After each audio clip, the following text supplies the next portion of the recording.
Bunny Wailer, a founding member of the Wailers and a reggae music giant whose career spanned 7 decades, has died at the age of. Wailer's manager, Maxine Stowe, confirmed that Wailer died on Tuesday at the Medical Associates Hospital in Kingston, Jamaica, via the Jamaica Observer. No cause of death was given, but Wailer had been in and out of the hospital since suffering his second stroke. In 20, a representative for the musician did not immediately respond to Rolling Stone's request for comment. Wailer, born Neville Livingstone, before adopting his famous moniker, he was also known as Bunny Livingstone, was a member of the original Wailers trio with Bob Marley and Peter. Related Studio One reissue series kicks off with classic Wailing Wailers Catch a Fire. Related Super Bowl halftime shows ranked, from worst to best. Silence of the Lambs, It Broke All the Rules, born April 10, 1947, in the 9 Mile district of Jamaica Street and Parish. Livingstone was a friend of Marley from a young age.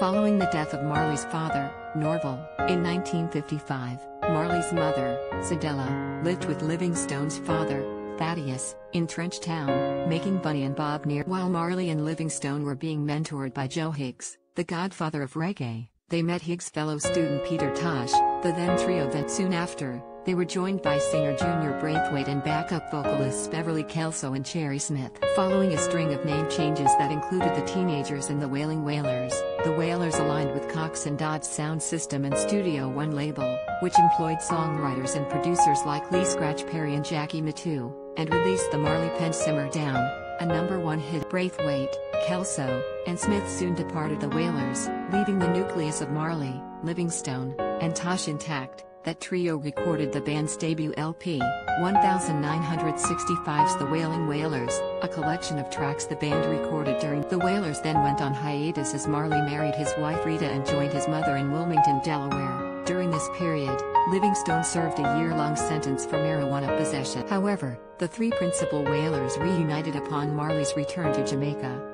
While Marley and Tosh served as the Wailers' primary singers and songwriters, Livingstone played an indispensable role in providing harmonies to the trios. The Wailers next teamed with Perry and his Upsetters for 1970's Soul Rebels and 1971's Soul Revolution. Around that time, Livingstone wrote and recorded one of his signature songs, Dreamland, a track he revisited when he released his solo LP Blackheart Man in 1970. A collection of Wailers songs the trio recorded for producer Leslie Kong's Beverley's label was released as Best of the Wailers in 19. By then, thanks largely to the success of reggae acts like Toots and the Maytals and Jimmy Cliff, Jamaican music found an international audience, and the Wailers embarked on a tour with American reggae singer Johnny Nash.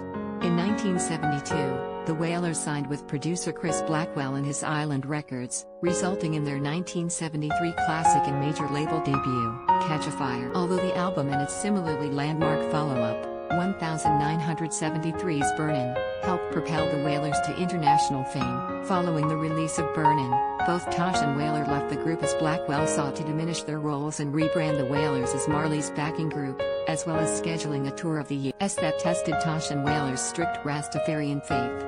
After resigning, Wailer was briefly replaced by Higgs when the Catch a Fire tour did come to America in the spring of 19. Catch a Fire was later ranked number 126 on Rolling Stone's 500 Greatest Albums list, with Burning placing number 300. Following his exit from the Wailers, Livingstone, now known as Bunny Wailer, began work on his solo album Blackheart Man. While he took a backseat creatively in the Wailers, the LP allowed Wailer to establish himself as his own artist, with Wailer writing, producing, and singing lead on the entirety of Blackheart Man, which also featured contributions from Wailer's band mainstays and reggae legends like Sly and Robbie and Aston Family Man. The album included songs like Dreamland and Burning Down Sentence, which was inspired by his. The tracks that were done in Blackheart Man were very symbolic and significant to this whole development of reggae music.